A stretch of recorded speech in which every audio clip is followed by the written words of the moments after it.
अस्सलाम वालेकुम साथियों, कामरान यूबी वॉर सेल में एक बार फिर हाजिर। जहाँ तक बात अपडेट्स की है कि बड़ी क्लासिक अपडेट्स जो वॉर से रिलेट, सबसे पहले आपको रीसेंट अपडेट देते जाएं जो कल हुआ है। वो ये हुआ है कि यमन की और अमेरिका की फ़ौजें रेड सी में आमने सामने आ गई और 2 घंटे तक लड़ाई चली। हुआ ये कि उनके कार्गो शिप्स जा रहे थे यमनियों ने, क्योंकि डेफिनेटली उसने कई दफ़ा वार्न भी किया और इस दफ़ा यमनियों ने एक ऑडियो अपनी लीक भी की है, रिलीज़ कर दी है, जिसमें उन्होंने बड़े क्लियर कट उन्हें मना किया है कि आप यहाँ से वापस चले जाएं। 3 दफ़ा वार्न किया, उन्होंने नहीं माना। तो उसके बाद फिर यमनियों ने जब हमला किया तो ज़ाहिरी बात है डिस्ट्रॉयर्स और नेवी शिप्स जो है हमेशा उनके साथ चल रहे होते हैं रेड सी को क्रॉस कराने के लिए। तो सीन ये हुआ कि जब यमनियों ने उस पर मिज़ाइल दागे तो कमाल की बात तो यही, कुछ मिज़ाइल रिडायर में ही नहीं आए और जाके बड़े क्रूशल हिट किया उन्होंने और बहुत बड़ा डैमेज किया उन शिप्स को, जिसकी वजह से भारी नुकसान हुआ। नतीजे में नेवल जो अमेरिकन नेवल थी उनका आमना सामना डायरेक्टली हो गया और दोनों यमन नेवल और यूएस नेवल 2 घंटे तक आपस में लड़ती रही। बज़ाहिर तो क्योंकि अमेरिका बयान दे रहा था कि वो लड़ रहे हैं, लेकिन वो लड़ नहीं रहे थे, वो डिफेंसिव मूड पे जा रहे थे। उन्होंने डिफेंस करने की कोशिश की और आखिर में 2 घंटे बाद की जो क्लास की अपडेट ये थी कि अपने डिस्ट्रॉयर और नेवी के जहाज़ लेकर अमेरिका वहाँ से भाग गया। अमेरिका वहाँ से भाग गया, सुपर पावर एक मैदान छोड़ के भाग गया। ये एक बहुत क्लास की अपडेट है। जब आप इस मूड पे आ जाते हैं तो पूरी दुनिया सोचती है कि यार जब आप अपनी हिफाजत नहीं कर सकते तो हमारी हिफाजत कैसे करेंगे। 800 से ज़्यादा मिलिट्री बेसिस पूरी दुनिया में हैं। अब लोगों ने ये सोचना शुरू कर दिया, यूक्रेन में लोगों ने ये सोचना शुरू कर दिया, यूरोप पूरा सोच रहा है कि अब अमेरिका में वो दमखम नहीं रहा कि जो हमारी हिफाजत करे। हमेशा मिलिट्री बेसिस अपने अड्डे उनको दिए जाते हैं जो ज़्यादा ताकतवर हों और वो उनकी हिफाजत करें, जबकि इनका मामला बहुत ज़्यादा डिफरेंट हो चुका है।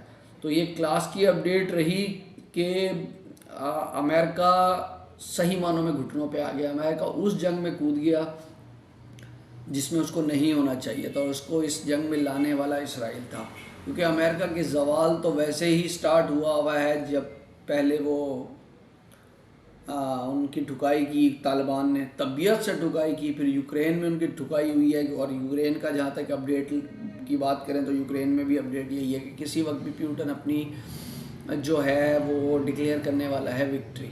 यूरोप पूरी तरह यूरोप की बैंड बजी हुई है। अब मामला मज़े की बात वहाँ पे ये हो रहा है कि पेट्रोल इन्होंने डायरेक्ट, या तो आप पूरी तरह स्टैंड लें और क्या फिर हम नहीं लेते आपसे गैस और ऑयल, रूस से नहीं ले रहे, लेकिन रूस से पहले ले रहा है इंडिया और इंडिया से ये महंगे दामों में परचेज कर रहे हैं, यानी घूम के फिर वही काम कर रहे हैं। तो या तो आपकी नाक है तो इतनी लंबी नाक लगा के रखें और ना लें उनसे। तो वहाँ रूस ने यूक्रेन में अमेरिका की मंजी ठोक के रख दिया और यहाँ पे अब यमनियों ने पीछे जो लॉटरी लगी है बेसिकली वो रूस की और चाइना की लगी है। चाहता तो चाइना खुद भी हमला कर सकता था, क्योंकि चाइना ने रिसेंटली सुपरसोनिक मिसाइल का जो है तजर्बा किया है, जिसने नींदें उड़ा दी और चीखें निकाल के रख दी हैं इसराइल की और अमेरिका की। वो चंद मिनटों में तमाम तर वॉरशिप जो डिस्ट्रॉयर्स है चीज़ें हैं उनकी बैंड बजा सकता है। इस टेक्नोलॉजी के अंदर उन्होंने एक टेक्नोलॉजी ऐड ये की है कि जब ये मिसाइल लॉन्च होगा तो ये रास्ते में आने वाले तमाम सिस्टम्स को जैम कर देगा, मतलब किसी भी रेडार पे नहीं आएगा। तो वैसे ही अमेरिका की बैंड बज चुकी है। यमनियों से आमने सामने पानियों में लड़ाई छिड़ गई है, लेकिन वो डिफेंसिव मूड पे गए और वो वहाँ से भाग गए। बहुत बड़ी अपडेट उसके हवाले से। कहते हैं अल्लाह ताला जिसे चाहता है इज़्ज़त देता है और अल्लाह ताला ने यमनियों को इज़्ज़त दी है।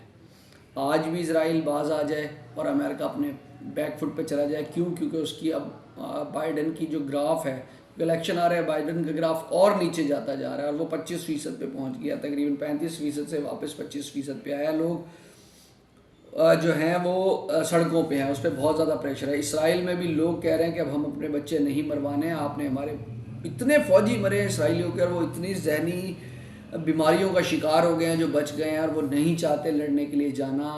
वहाँ भी बुरे हशर हो चुका है जो अपने आप को दुनिया की ताकत और इकॉनमी और सुपर पावर कहता था, उसका वो भी चकनाचूर हुआ है। और चंद मुट्ठी लोगों के तो 313 मुजाहिदीन ने बदर में जो कारनामा करके दिखाया था, अल्लाह ताला की ज़ात ने दोबारा एक लोगों के जहन में आता ना कि कैसे लाखों लोगों को, तो जब अल्लाह की नुसरत हो तो एक मुट्ठी भर मुसलमान भी सबकी छुट्टी करा सकते हैं।